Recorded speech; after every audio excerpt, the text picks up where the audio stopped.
This is newsVISION for Friday, October 13th. Ector County Hospital District trustees Thursday voted 5-1 to approve a method to fund indigent health care. The ECHD is a collaboration between Midland Memorial Medical Center and Odessa Regional Hospitals. The vote by the district officials say could help reduce expenses for the hospitals by up to $6 million each. Chevron GM of Mid-Continent Operations Jim Barnum told a group of oil execs that it took 120 years to use 1 trillion barrels of oil and then only 30 years to use the second trillion. Barnum, speaking at the annual meeting of the Permian Basin Petroleum Association, cautioned officials of the need for conservation and efficiency and said the soaring demand and tight supplies are just part of the cyclical nature of the business. New York Mets baseball fans say they believe Yankee pitcher Corey Lytle would have wanted Thursday's playoff game to be played and remember him fondly. More in this report from the Associated Press. Baseball fans were back at Shea Stadium Thursday night for the first game of the National League Championship Series, just 24 hours after the shocking death of Yankees pitcher Corey Lytle. It was a terrible tragedy, but in New York, considering what happened at 9/11, the show kind of has to go on, and I'm sure Corey Lytle probably would have wanted that. They were ready for action since the day before the opening game was postponed because of heavy rain. Members of the Mets and St. Louis Cardinals said they were actually glad for the delay, a chance to mourn Lytle's death.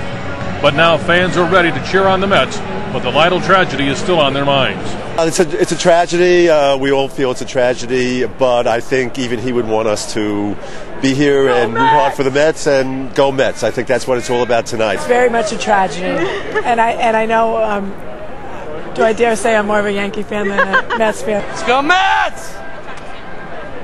It was awful. It was a tragedy, but I still think we should get back to the series and just go on with things.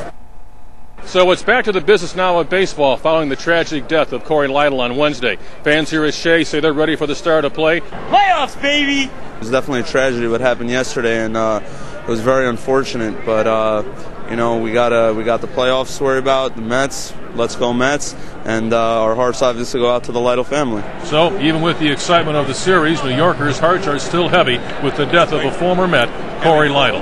At Shea Stadium in New York, Jack Briggs, the Associated Press.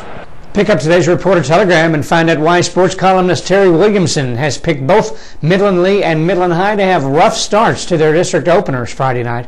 And now MRT sports editor Lynn Hayward, speaking on Thursday's edition of Talkback Live, talks about Lee's troubles. I'm going to take 2 words out of your paragraph on Midland Lee: predictable and disappointing. And you use those words, but right. I want you to put them in context. Their offense is predictable simply because they've struggled throwing the football.